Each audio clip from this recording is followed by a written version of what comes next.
Kabanata 2681. Sa loob ng Secret Chamber.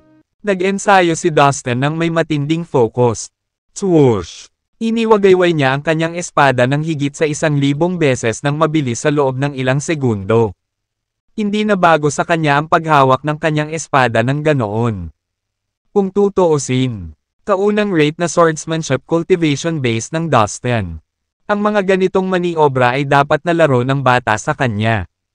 Gayunpaman, nang subukan ni Dustin na gawing isa ang layunin ng espada ng 1,000 galaw. Nalaman niyang halos imposible para sa kanya na gawin ito.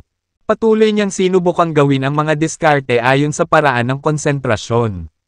Ngunit nahihirapan pa rin siya. Kaya naman, nagpatuloy si Dustin sa pagsasanay sa kanyang espada. Dahan-dahang dinadagdagan ang bilang ng mga galaw habang siya ay umuunlad. Inulit niya ang parehong mga hakbang nang hindi nagkakamali hanggang sa matagumpay niyang nakondensed ang 100 layunin ng espada sa isa. Sa kanyang kasalukuyang cultivation base ng swordsmanship, maaaring gamitin ni Dustin ang kanyang espada ng 100 beses sa loob ng 1 segundo.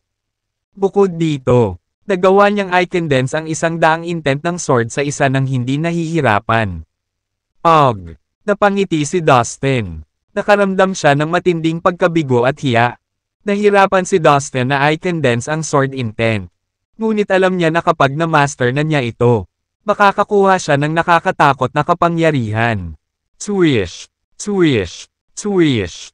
Sa loob ng liblib na silid, umislap ang mga anino ng espada. Nagningning din ang mga ilaw ng espada sa gitna ng dilim ng kuweba. Hinawakan ni Dustin ang kanyang mahabang silver sword at walang tigil na iwinagayway ito. Ang nakapaloob na kuweba ay perpekto para sa Dustin upang linangin ang kanyang mga kasanayan sa espada dahil ito ay nagbigay sa kanya ng sapat na oras upang magsanay ng hindi naaabala. Pinag-aralan ni Dustin ang mga paraan ng pagkondensasyon at pagpino ng mga layunin ng espada araw-araw. Lumipas ang oras ng kasing bilis ng isang iglap at ito ay 100 taon na. 1 siglo ng paglilinang ang lumipas. Para sa isang ordinaryong magsasaka, magiging mahirap na gawain ang pagsasanay ng parehong pamamaraan araw-araw. Gayunpaman, si Dustin ay matyaga at lubos na nasisiyahan sa kanyang pag-unlad. Ngayon, maaaring i-condense ni Dustin ang 500 layunin ng espada sa isa.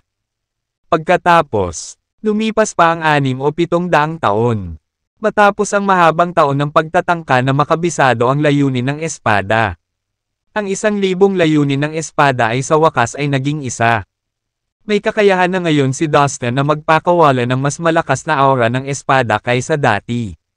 Ang kapangyarihan nito ay tumaas ng husto. Gayunpaman, hindi pa tumigil si Dustin sa pagsasanay ng may matinding higpit. Pagkalipas lamang ng 2,000 taon ay itinigil niya ang kanyang paglilinang. Noon, nagawa niyang i-condense ang 5,000 sword intents into one. Si Dustin ay palaging may talino sa swordsmanship mula pa noong una siyang humawak ng talam. Ngunit ang kanyang mga kasanayan ay hindi kailanman naging mas kitang-kita kaysa noong araw na iyon. Matapos ang halos 3,000 taon ng pagsasanay sa lihim na silid, naabot na niya ang antas ng condensing 5 na si Dustin ay tatayo ng matatag. Ngunit sa katunayan siya ay nasa kanyang paanan sa ibang lugar. Alam niya na kakailanganin ng maraming pagsasanay upang mamaster ang mahusay na kasanayang ito. Siya ay dapat magkaroon ng mahusay na spatial na kapangyarihan. Pagkatapos ng 1,000 taon ng pagsusumikap, ang spatial na kapangyarihan ni Dustin ay umunlad ng malaki. Sumunod, patuloy niyang isinasabuhay ang kanyang kakayahan hanggang sa maging eksperto siya sa paggamit nito. Ngunit sa lalong madaling panahon, natagpuan ni Dustin ang kanyang sarili na nahaharap sa isa pang bottleneck sa spatial na kapangyarihan. Kaya, kailangan niyang huminto sa paglilinang at pag-isipan ang susunod niyang gagawin. Ano ang dapat kong gawin ngayon? Ano ang maaari kong gawin upang maging mas malakas sa isang talagang maikling panahon? Napaisip si Dustin sa sarili. Lagi niyang naaalala na hinding-hindi susuko si Dennis ng Yaksha pala sa pag-abala sa kanya at sa Immortal End World ng madali. Ang kaisipang ito ay nagbigay inspirasyon sa kanya upang lubos na mapabuti ang kanyang pagiging epektibo sa pakikipaglaban sa lalong madaling panahon. Biglang may pumasok na ideya sa isip ni Dustin. Siguro magagamit ko ang Diabolic Killing Needle sa pagkakataong ito. Hanggat ito ay sumisipsip ng higit at higit na enerhiya ng mga masasamang nilalang. Ang lakas ng demonyong avatar at ang mismong karayom ay maaaring madagdagan sa maikling panahon. Nagmuni-muni si Dustin. Oo. Ang Devil Ancestor Bale ay isang ordinaryong ninuno ng sekta na may katamtamang lakas. At siya ay malubhang nasugatan. Hindi ko kailangang matakot sa kanya. Kung papasok ako sa Third Demonic World, sigurado ako na wala ng maraming demonyo doon na may kakayahang pigilan ako sa pagtupad sa plano ko. Kung gayon ang ibig sabihin nito ay, talagang nakaka-absorb ng maraming enerhiya ang aking karayom. Tuwang-tuwa si Dustin dahil naniniwala siyang magagawa ang kanyang plano. Sige, kailangan kong pumuslit sa Third Demonic World ng tahimik nang hindi inilalantad ang sarili ko. Bulong niya sa sarili. Palaging mahilig makipagsapalaran si Dustin kaya agad siyang umalis sa time chamber at dumiretso sa Third Demonic World. The cultivation base sa labas ng Immortal End World. Natagpuan ni Dustin si Kevin. Kamakailan, nag-deploy si Kevin ng maraming cultivator sa paligid ng Immortal End World para sa proteksyon. Nagpadala na rin siya ng malaking bilang ng mga magsasaka na nakatago sa kalapit na kalawakan at handang tambangan ang sinumang walang kamalay-malay na nanghihimasok. Sa malawak at airtight na plano sa proteksyon. Ang anumang kaina-hinalang aktibidad ay agad na masusubaybayan. Habang ang mga nilalang na lalapit sa Immortal End World ay agad na mapapansin. Hiniling ni Dustin na may sigawa ang mga hakbang na ito. Naging sobrang maingat si Dustin dahil wala siyang ideya kung kailan darating si Dennis sa pag-atake o kung saan siya manggagaling. Hindi niya nais na matagpuan siya ng hindi nalalaman. Matapos malaman ni Dennis na pag-aari ni Dustin ang espiritual na puno, siya ay nahuhumaling. Alam ni Dustin na susubukan niyang nakawin ang espiritual na puno gamit ang anumang paraan na posible. Bukod pa rito, nagkaroon ng hindi mapagkakasunduang mga salungatan sa pagitan ng Immortal End World at ng Yaksha Palace.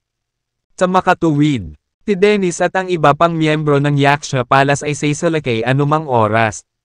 Pero nitong mga nakaraang araw, bagamat pinaghandaan nilang mabuti, wala pa ring nangyari. Taglit na nag-isip si Dustin kung ano ang gagawin. At pagkatapos ay nagpa siya na ay lakip ang ilang piraso ng sarili niyang mga marka ng espiritual na kahulugan sa iba't ibang lugar sa loob at labas ng Immortal End World bilang dagdag na sukat. Kung may nangyaring di inaasahang nangyari sa kanyang pagkawala at na-activate ni Kevin ang mga unti-unting marka ng espiritual na kahulugan na kanyang iniwan. May madarama kaagad si Dustin at nagmamadaling bumalik.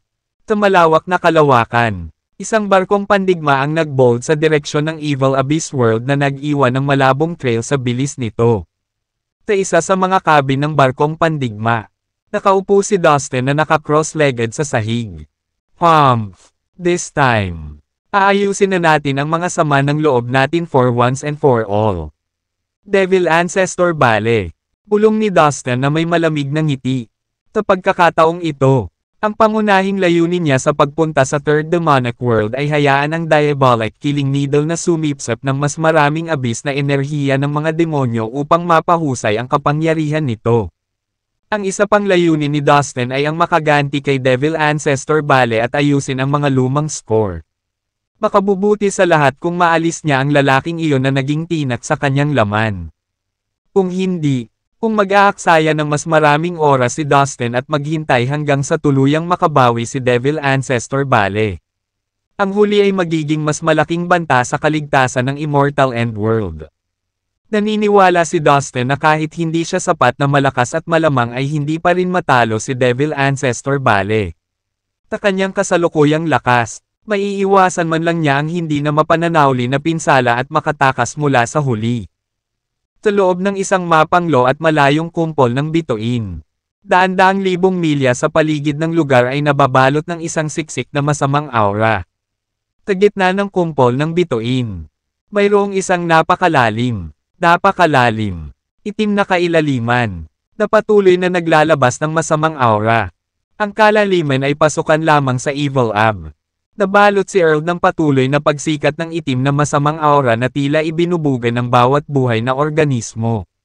Guro, sa ikatlong demonic na mundo. Ang mga demonyo ay naninirahan sa iba't ibang tribo. Ang makapangyarihang mga demonyo sa kailaliman ay karaniwang sumasakop sa isang lungsod at kontrolin ang mga tribo sa paligid ng lungsod. Ang bawat solong pinuno ay namumuno sa daan-daang malalaking lungsod at nagmamay-ari ng daan-daang milyong milya ng mga lupain na namumuno sila. Lahat ng mga dakilang pinuno ay nasasakupan ng Devil Ancestor Bale at lahat sila ay may pananagutan sa kanya. Ipinaliwanag ni Solo kay Dustin ang masalimuot na pamumuno at istruktura ng pamamahala ng Third Demonic World. Solo, I remember that you once said your clan was destroyed because you guys offended a Grand Leader. What is the name of that Grand Leader? Gusto kong ipaghiganti ang pagpatay sa angkan mo at patayin siya para sa iyo ngayon din. Determinadong pahayag ni Dustin na kumikinang sa kanyang mga mata ang paghihiganti. Talaga, you would do this for me. Master, tuwang-tuwa si Solo. Sumuko siya kay Dustin hindi lang dahil gusto niyang mabuhay. Kundi nangarap din siya na balang araw ay matutulungan siya ni Dustin sa paghihiganti. Sa hindi inaasahang pagkakataon, dumating na rin ang araw. It's Grand Leader Stan. Minsan, nagsalita ang aming clan chief at hindi sinasadyang nasaktan siya. Dahil dito, nilipol niya ang buong pamilya ko at sinira niya ang aking angkan ng mag-isa. Inutusan niya ang lahat ng lalaki na itala sa hukbo at panatilihing mga alipin magpakailanman na naghihintay lamang na ipadala. Samantala, ang lahat ng mga babae ay palaging nagsisilbing hamak na babae o katulong, na naglilingkod sa mga maharlikang pamilya. Kung hindi ko kayang ipaghiganti ang sarili ko, tiyak na mamamatay ako sa panghihinayang. Tinagat ni Solo ang mga ngipin habang puno ng puot ang mga mata. Huwag kang mag-alala. Manguna ka na. I'm going to take revenge for you now.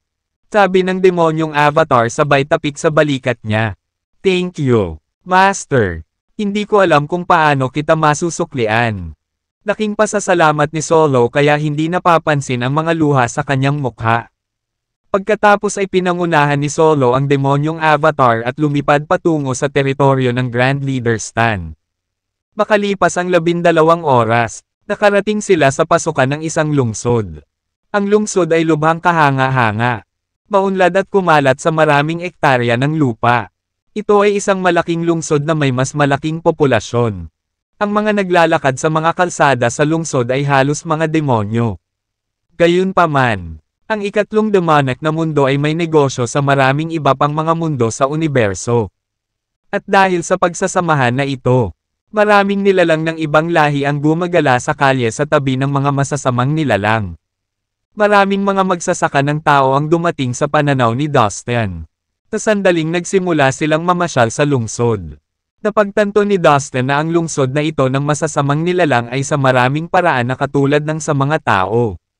Lahat ng uri ng mga tindahan, tavern at inn ay may linya sa magkabilang gilid ng mga lansangan ng lungsod. Ang nagpaiba dito ay ang buong lungsod ay nababalot ng makapal na patong ng demonyong ulap, na patuloy na gumugulong sa loob at labas ng mga lansangan. Paminsan-minsan ay pumupuno din sa hangin ang malabong hiyawan ng mga demonyo. Guro, ang napakagandang palasyong iyon na nakikita mo sa unahan mo, ay kung saan nililinang ni Grand Leader Stan. Si Grand Leader Stan ay isang recluse. Karaniwan siyang tahimik na nakaupo sa palasyong iyon at bihirang lumabas. Itinuro ni Solo ang isang malaking palasyo sa dulo ng kalsada. Nakaposisyon ito sa pinakaloob na bahagi ng lungsod kung saan napuno ng nagliliyab na itim na liwanag ang hangin. Oo, nakita ko. Sumang-ayon ang demonyong avatar. Inilabas ni Dustin ang kanyang espiritual na pakiramdam upang galugarin ang palasyo sa loob. Talagang may napakalakas na figure sa loob nito. Dapat ay si Grand Leader Stan iyon. Nakausap na ni Dustin ang ilang mga dakilang pinuno noon. Kaya pamilyar siya sa lawak ng kanilang lakas. Sa isang iglap, nakilala niya na ang malaking tao sa palasyo ay isang dakilang pinuno. Guro, paano tayo magpapatuloy? Ang isang dakilang pinuno ay may napakaraming mga katulong at nasasakupan. Paano kung maghanap tayo ng lugar na mapagtataguan bago tayo makaisip ng tamang solusyon? Maingat na mungkahi ni Solo kay Dustin. Hindi na kailangan yan. Pumasok na tayo agad. Nakangiting panatag si Dustin. Nakasalukuyang lakas ni Dustin. Magiging isang piraso ng cake para sa kanya ang pakikitungo sa dakilang pinuno ng masasamang nilalang. Sa puntong ito, hindi na kailangang mag-alala si Dustin kahit na siya ay nakaharap ni Devil Ancestor Bale. Lalo pa ang isang ordinaryong Grand Leader. Maging ang Vice Leader ng Yaksha Palace. Si Dennis ay nasugatan din ng malubhan ni Dustin. Siguradong mas makapangyarihan si Dennis kaysa sa lalaking ito. Or Grand Leader Stan. Tumigil ka. Ngayon na. Biglang umalangaw-ngaw ang isang marilag na boses mula sa palasyo. Isang matangkad at masamang nilalang na nakasuot ng mahabang madilim na pulang damit ang lumabas mula sa kailaliman ng palasyo. Tinuri niya ang malademonyong avatar ng matalim na tingin. Master, si Grand Leader Stan iyon. Nanginginig na sabi ni Solo kay Dustin nang sumulpat sa harapan niya ang masamang nilalang. Ang kanyang kilos ay nagbigay ng kanyang takot para sa dakilang pinuno. Talaga, ikaw ba ang tinatawag na Grand Leader Stan? Sa wakas nakuha ko na ang atensyon mo. Ang demonyong avatar ay nanunuya at sinabi sa isang mapanuksong tono. Kaibigan, sino ka? Anong sama ng loob mo sa akin? Bakit ka nagpunta dito para lang guluhin ako? Iyon din, nang walang dahilan. Tanong ni Grand Leader Stan. Nakatingin sa malademonyong avatar. Bakas ng takot sa tono niya. Pakiramdam niya ay hindi nasusukat ang kapangyarihan nitong Diablo na nasa harapan niya. Kaya hindi niya tumpak na matukoy kung saang kaharian ito kabilang. Grudge. I do hold one. Actually, Solo. Bakit hindi mo sabihin sa kanya ngayon? Huwag kang matakot. I'm here with you. May kumpiyansa na sabi ng demonyong avatar kay Solo. Yes, I will. Master. Itinuwid ni Solo ang kanyang likod. Itinaas ang ulo at humakbang pasulong na may bagong tatag na katapangan. You old bastard. Naaalala mo pa ba ako? Gusto kong pagbayaran mo ang mahigit 100,000 buhay na kinuha mo sa aking angkan.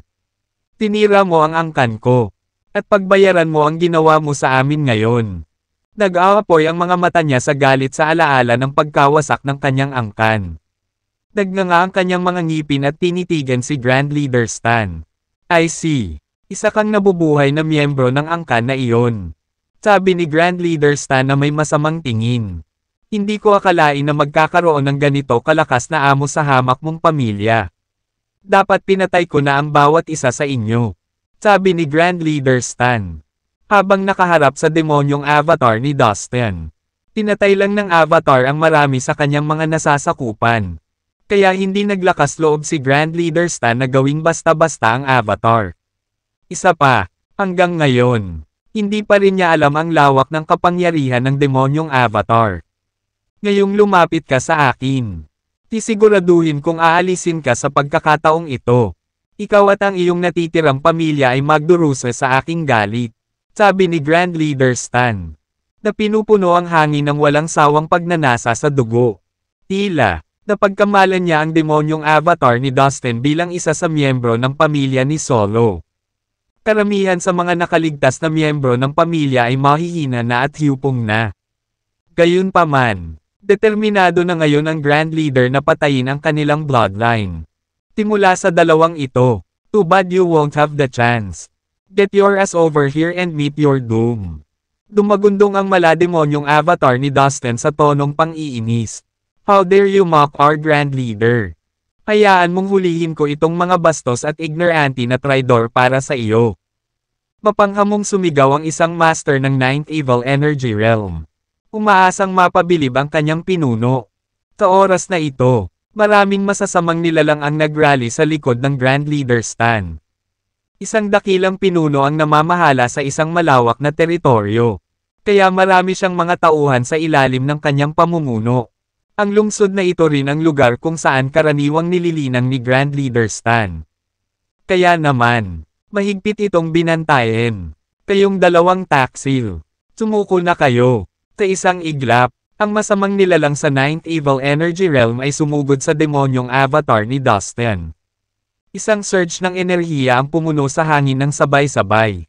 Ang avatar ay nagpakawala ng isang malaking dagandong at makapal na hanay ng masamang aura na nagmula rito. Gusto lang ipakita ng masamang nilalang ang kanyang lakas kay Grand Leader Stan. Iniunat ng malademonyong avatar ni Dustin ang palad nito hanggang sa kalakihan ito ng ilang ektarya. Sa isang iglap ay hindi na umiral ang nilalang ng Ninth Evil Energy Realm. Biglang tumahimik ang larangan ng digmaan. Natigilan ang lahat ng masasamang nilalang sa gulat. Isang master sa Ninth Evil Energy Realm ang napatay sa isang strike. Nakakatamad makipaglaro sa mga mahihinang ito. Gawin mo ang iyong hakbang. Ang killing needle ay hinihigop sa kanya. Mamamatay siya ng tuluyan. Pagkatapos ng isang panig na labanan, ang demonyong avatar ay nilipol ang lahat ng masasamang nilalang sa lungsod ng Grand Leader Stan. Dahil dito, nasipsip ng karayom ang laman at dugo ng mahigit 10 milyong masasamang nilalang. Pinangunahan ni Solo ang demonyong avatar sa teritoryo ng isa pang Grand Leader. Guro, ito ang lugar ni Grand Leader Casey. Sabi ni Solo. Lumipas ang kalahating araw. Napatay si Grand Leader Casey. Gayon din ang karamihan sa mga masasamang nilalang na naninirahan sa kanyang teritoryo. Iniligtas ni Dustin ang mga babae, bata at matatanda. Pagkatapos noon, dinala ni Solo ang demonyong avatar sa isa pang teritoryo ng Grand Leader. Mayroong 10 Grand Leader sa Third Demonic World. At 4 na silang napatay ni Dustin sa mga nakaraang laban nila. Nang maglaon, ang Devil Ancestor Bale ay nagtalaga ng isa pang 4 na masasamang nilalang bilang mga bagong dakilang pinuno. Upang palitan ang mga napatay. Mayroon na ngayong 10 Grand Leaders at bumalik na si Dustin sa Square One. Sa kabila nito, hindi pinigilan ni Dustin ang kanyang misyon na lipulin ang lahat ng mga dakilang pinuno sa Third Demonic World. Di nagtagal, nagsimulang kumalat ang mga kwento tungkol sa kapangyarihan ng isang hindi kilalang tao sa Third Demonic World. Pati na rin ang mga kwento kung paano niya inalis ang 4 na dakilang pinuno at ang kanilang mga tauhan. Mahigit 10 milyong masasamang nilalang ang namatay. Ang balita ay nagdulot ng kaguluhan sa loob ng Third Demonic World. Hindi na kailangang sabihin. Lahat ay nagulat. Nataranta ang lahat. Di nagtagal. Ang hindi napapanahong pagkamatay ng isa pang 2 dakilang pinuno ay naging kagilahilalas na balita sa loob ng lungsod. Sa loob lamang ng isang araw, nawasak lahat ang kanilang mga hukbo. Ang mga mahiwagang figure ay pumapatay ng mga demonyo sa Third Demonic World. Ang bilang ng mga namatay ay lumampas na sa 100 milyon sa loob lamang ng 2 o 3 araw. Ang buong mundo ay nasa estado ng gulat. Imbestigahan mo agad ang bagay na ito. Dapat nating mahanap ang mga mamamatay tao at parusahan sila ng mabigat. Ang natitirang 4 na Grand Leaders ay nabalisa sa balita. Ito ang nag-udyok sa kanila na lumabas sa kanilang palasyo at utusan ang kanilang hukbo na tuklasin ang mga salarin na responsable sa pagkamatay ng 6 na dakilang pinuno. Isang grupo ng mga demonyo ang nagpapatrolya ngayon sa madilim na lugar ng Third Demonic World. Naglagay na rin sila ng mga checkpoint sa iba't ibang lugar para imbestigahan ang lahat ng dumaan. Hindi mabilang na mga demonyo ang nagtanong sa lahat sa bawat lungsod. Lahat sila ay may dalang matatalas at nakamamatay na talam habang sila ay naghahanap. Ang 4 na natitirang Grand Leaders ay pinalakas din ang mga depensa ng kanilang lungsod. Pinalaki ang kanilang puwersa, para panatilihing ligtas ang kanilang mga sarili. Kamakailan lamang. Ang nakakagulat na balita ay ang lahat ng mga ordinaryong nilalang na pinag-uusapan. Ang buong mundo ay kumukulo sa pagkabalisa. Ang paghahanap sa 2 target ay hindi isang madaling gawain. Ang demonyong avatar at si Solo ay parang mga patak ng tubig na bumubulusok sa dagat. Walang sino man ang makakakilala sa kanila kapag sila ay nasa mga pulutong. Samantala, sa isang liblib at tiwangwang na lugar sa kabundukan ng Third Demonic World, may nakalagay na kuweba sa ilalim ng lupa. Panahon na para muling magbago ang Diabolic Killing Needle at ang demonyong avatar. Tila tuwang-tuwa si Dustin sa balita. Umupo ang demonyong avatar sa gitna ng kuweba habang nakakross ang mga paa. Sa itaas ng kanyang ulo, lumutang ang diabolic killing needle. Napuno ng madilim na aura ang kuweba. Ang mahika ay lumundag at sumikat sa hangin. Ang nakakakilabot na tunog ng mga demonyong umuungal ay umalangaw-ngaw sa loob ng mga dingding nito. Pinagmasdan ni Dustin ang pagbabago mula sa gilid. Mahigpit na sinundan ni Solo si Dustin. Ang diabolic killing needle ay lumaki at lumiit. Ang proseso ay paulit-ulit na paulit-ulit. Isang itim na ilaw ang sumabog. Ito ay tumama sa lungsod. Nasinira ang kalahati ng lugar. Ang lungsod ay naiwan na may maraming mga patay na katawan at mga sugatang nilalang. Ang malakas na hangin ay nagsimulang umihip ng marahas habang sinisipsip ng diabolic killing needle ang esensya ng mga bangkay ng mga demonyo. Kaaway. Ito ay darating. Oh my God. Grabe. Nagsimulang mapuno ng iyak at hiyawan ang lungsod. Noong mga nakaraang araw, ang mga masasamang nilalang na ito ay natatakot sa hindi kilalang dyablo na pumatay ng 6 na dakilang pinuno. Hinigpitin ang seguridad sa loob ng lungsod. Walang humpay na hinanap siya ng mga patrol. Ngunit walang inaasahan na darating ang dyablo na kumakatok sa pintuan ng lungsod. Ang demonyong Avatar at si Solo ay nanunood sa kagalakan habang ang mga demonyo sa lungsod ay nagsimulang magpanik. Nakita ko sila doon. Dalawa sila. At parang tayo. Sumunod ka sa kanila. Huwag mong hayaang makatakas sila. Isa-isang sumugod ang mga demonyo mula sa loob at labas ng lungsod patungo kay Solo at sa malademonyong Avatar. Pinalibutan nila ang dalawa. Hinaramgan ang lahat ng pagkakataon nilang makatakas. Boom! Isang figurang may malakas na aura ang sumugod sa kanila na parang kanyan. Siya ay nagmula sa kalaliman ng lungsod. Nagdinulo ang langit at lupa sa kanyang kalagayan. Nababalot ng asul at itim na kaliskis. Ang nilalang ay may 2 matutulis na sungay na nakausli sa kanyang noo. Dama po agad ang mga mata niya sa malademonyong Avatar at kay Solo. Siya si Grand Leader Norman. Kayo ba ang naninira kanina? Marahan niyang tanong na parang hindi sigurado. Oo, kami ito. Solo at ang aking makapangyarihang Panginoon. Natatakot ka ba?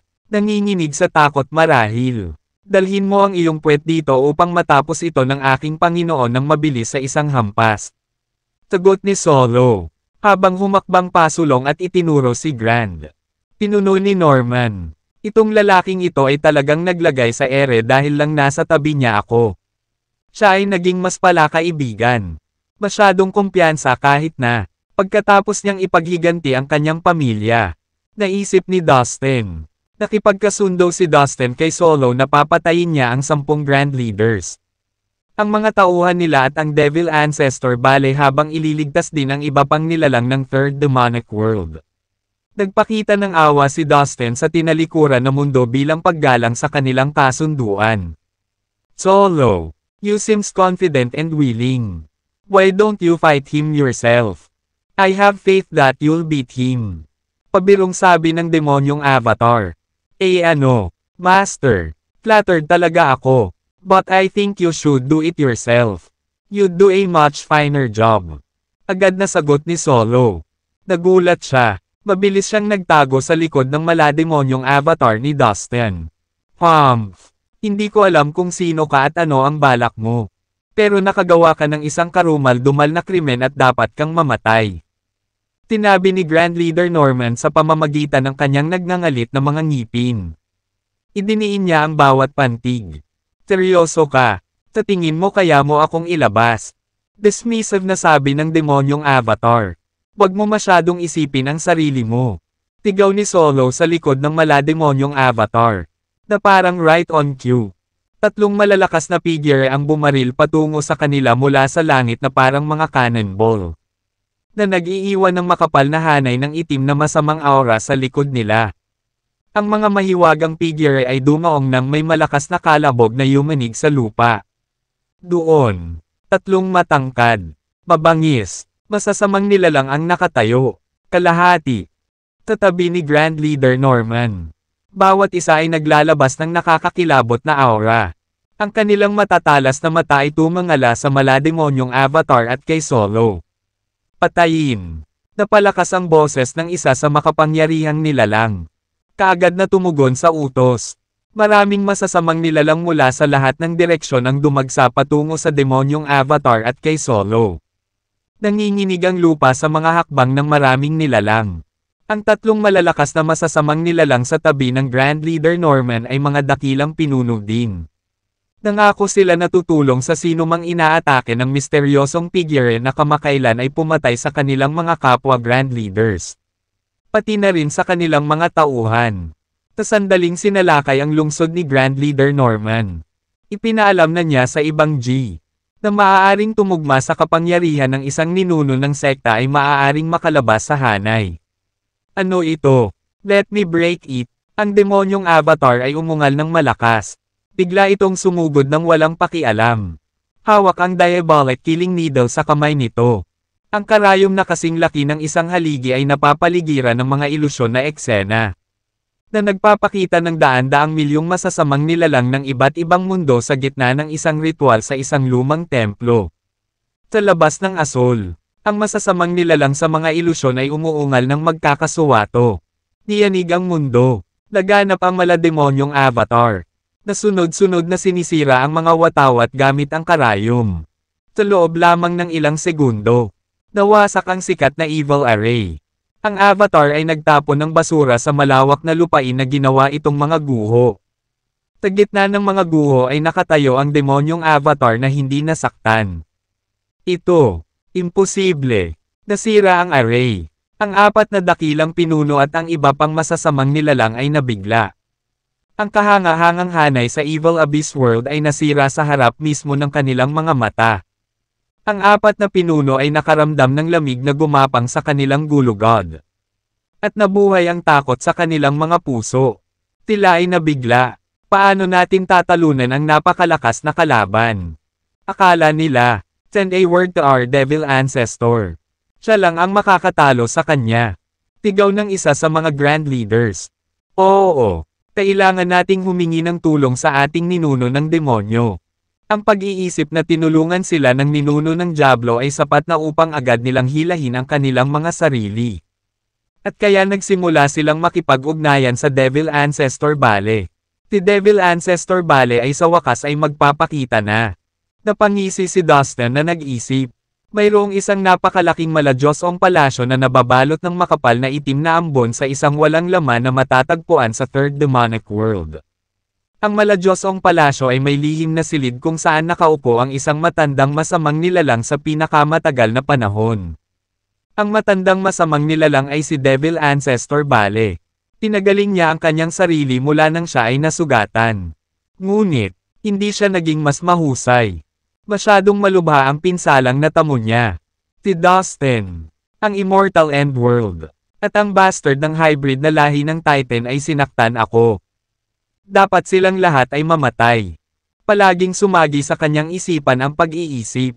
Nanumpa siya na kapag gumaling siya, tiyak na maghihiganti siya sa lahat ng nanakit sa kanya. Siyempre alam niyang dapat itabi muna ang mga bagay na ito pansamantala. Kailangan niyang magnilay-nilay sa halos lahat ng oras upang mapayapang gumaling ang kanyang sarili. Bigla na lang siyang nag-wave ng kamay paarap. Sa harap niya, may nabuong light curtain. Lumitaw ang mga masiglang larawan sa magaan na kortina. Ang mga imahe ay nabuo ang mga mensahe mula sa Grand Leader Norman at sa tatlo pang Grand Leaders. Ano? Gulat na bulalas ni Devil Ancestor Bale. Humingi rin ng tulong ang mensahe dahil 6 sa mga dakilang pinuno at daan-daang milyong masasamang nilalang ang pinatay ng mga misteryosong lalaki. Hindi na napigilan ni Devil Ancestor Bale at tumalon. Kung patuloy na magpapatuloy ang mga bagay na ganito, ang kanilang buong mundo ay malapit ng mapuksa. Ang mga napatay, ang 6 na dakilang pinuno at lahat ng masasamang nilalang, ay nakakuha ng higit sa kalahati ng mga lakas ng Third Demonic World. At ngayon, pinatay silang lahat ng ilang misteryosong lalaki. Si Devil Ancestor Bale ay nakaramdam ng pananakit sa kanyang dibdib. Sino ang gumawa nito? Talagang dudurugin ko sila at ikukulong ang kanilang mga espiritual na kaluluwa. Mapahamak sila ng walang hanggan. Galit na pagmamalaki ni Devil Ancestor Bale. Sa isang iglap, lumipat siya sa teritoryo ng Grand Leader Norman. Bush! Isang naglalagablab na itim na liwanag ang mabilis na tumakbo sa kalangitan ng Third Demonic World. Ilang saglit lang ay nakarating na siya sa lungsod kung saan naroon si Grand Leader Norman. Lumapag siya sa harap ng apat na dakilang pinuno, or ng Yaksha Palace. Alam ni Devil Ancestor Bale na madali siyang patayin ni Devil Ancestor Thanos. Alam iyon ni Dustin at ginamit iyon para takutin si Devil Ancestor Bale. Haha! Devil Ancestor Thanos said that the Third Demonic World is far too violent. You have made enemies everywhere in the outside universe and bullied the weak world. You have damaged the reputation of our evil abyss world. He sent me to get tanggalin ang istorbo sa evil abyss world. Sa tingin ko ay alam mo ng lubusan kung gaano kalakas ang Devil Ancestor Thanos. Kaya, huwag mo nang pigilan at payagan akong patayin ka. Kahit sa mga kasinungalingan nito. Tumawa ng malakas ang demonyong avatar. Hindi ako naniniwala sa iyo. Ang layunin ng anumang mundo ay palawakin hanggat maaari. Aba, uhulihin muna kita at personal na makikipagkita kay Devil Ancestor Thanos. Bumisi si Devil Ancestor Bale. Mabilis na sinuntok ng demonyong avatar si Devil Ancestor Bale. Bang! Idiniin ni Devil Ancestor Bale ang palad niya. Na bumubuo ng napakalaking demonyong pader at nakaharang sa paparating na kamao. Boom! Nagiging tense na ang lahat. Walang choice ang demonyong avatar kundi umatras ng 100 hakbang. Kahit na malakas ang demonyong avatar, mas nakahihigit ang lakas ni Devil Ancestor Bale. Kayang na sinubukan mo akong patayin sa sobrang kahinaan. Lakas! Sumuko ka sa akin. Bumisi si Devil Ancestor Bale at sumugod sa bilis ng kidlat.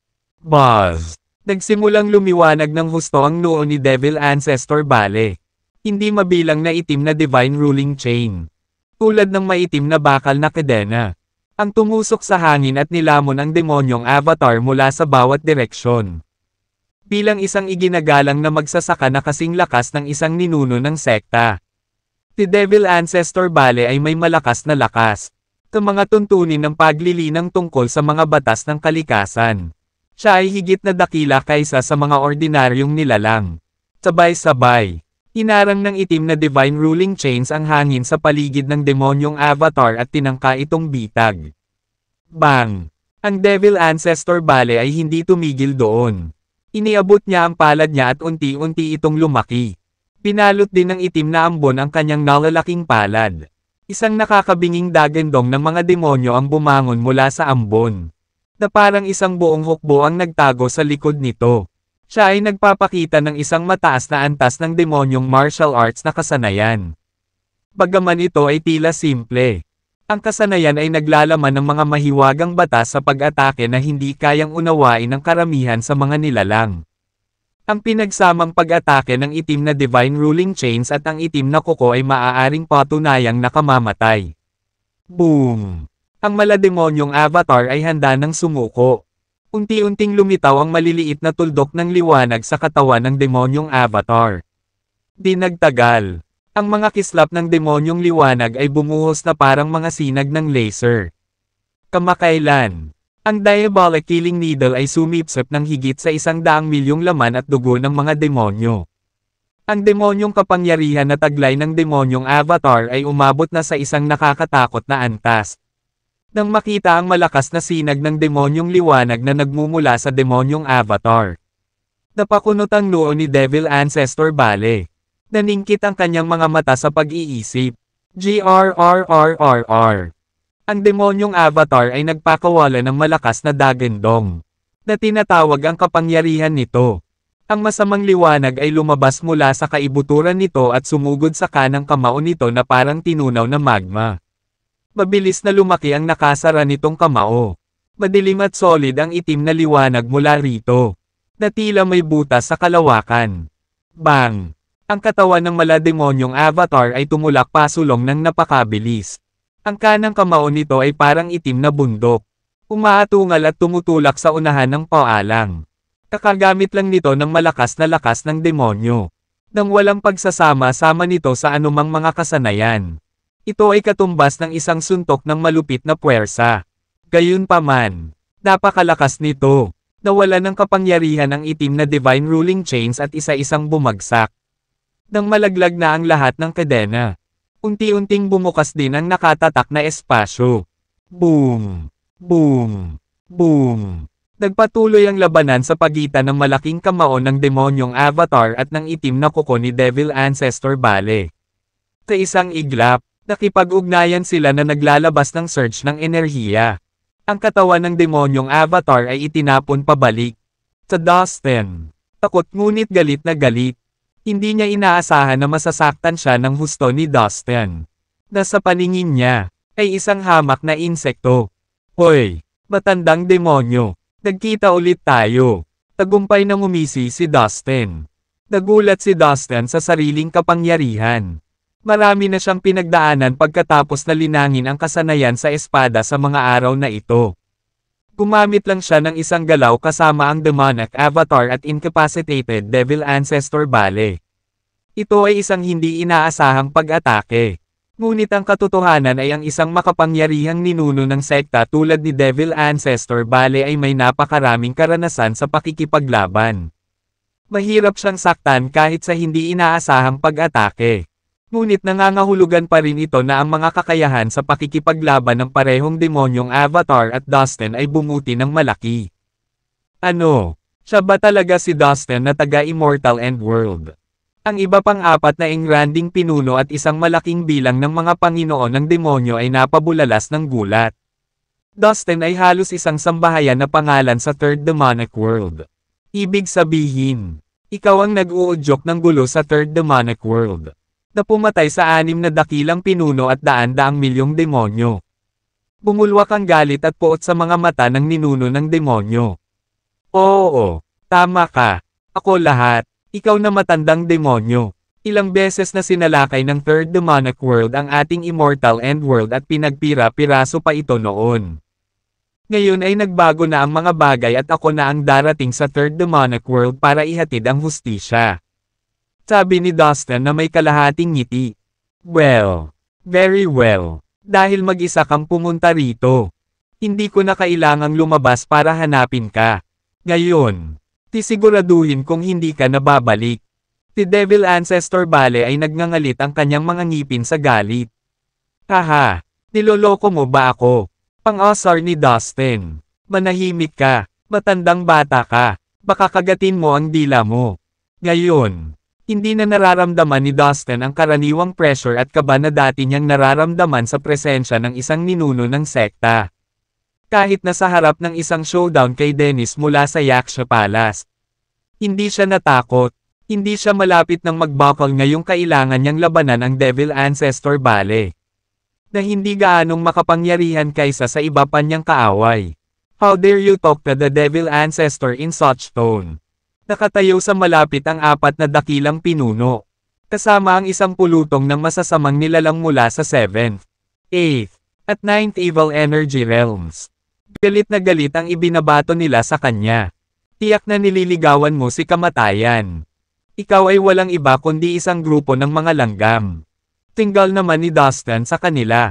Kaya kung putulin kayong lahat sa isang suntok, siya ay nanatiling hindi nabigla sa pag-asang makipaglaban sa isang ninuno ng sekta at daan-daang masasamang nilalang ng mag-isa. Sa katunayan, halos natuwa siya dito, at labis na nasiyahan sa pagpukaw sa kanila.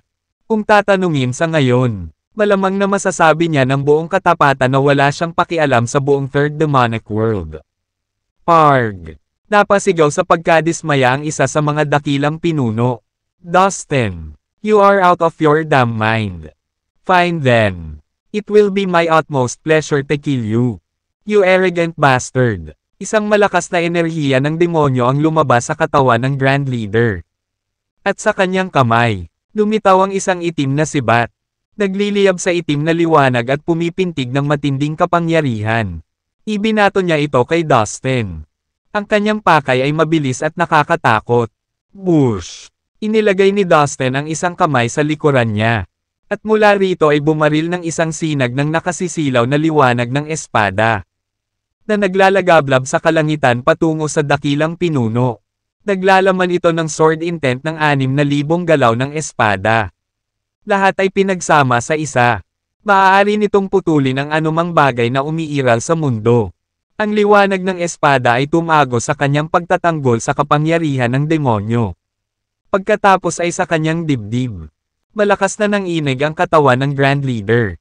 At pagkatapos, bang! Ang kanyang katawan ay nalukot at sumabog sa mga piraso ng abo. Bago naglaho sa manipis na hangin. Sa isang galaw lang, napatay ni Dustin ang isang dakilang pinuno. Mukhang ang isang puro layunin ng espada ay nagbubunga ng mas malaking kapangyarihan. Namangha si Dustin sa bagong pagtuklas na ito. Matapos magsanay ng paraan ng konsentrasyon. Naramdaman niyang patuloy na lumalago ang kapangyarihan ng kanyang pagiging espada. Ano? Ang mga masasamang nilalang. Kung sila ay sumali sa labanan upang tulungan ang kanilang Panginoon.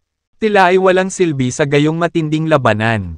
Ang umalingaw-ngaw na enerhiya na ipinalabas ng mga mandirigma, kahit sa malayo, ay masyadong nakakatakot para maunawaan nila.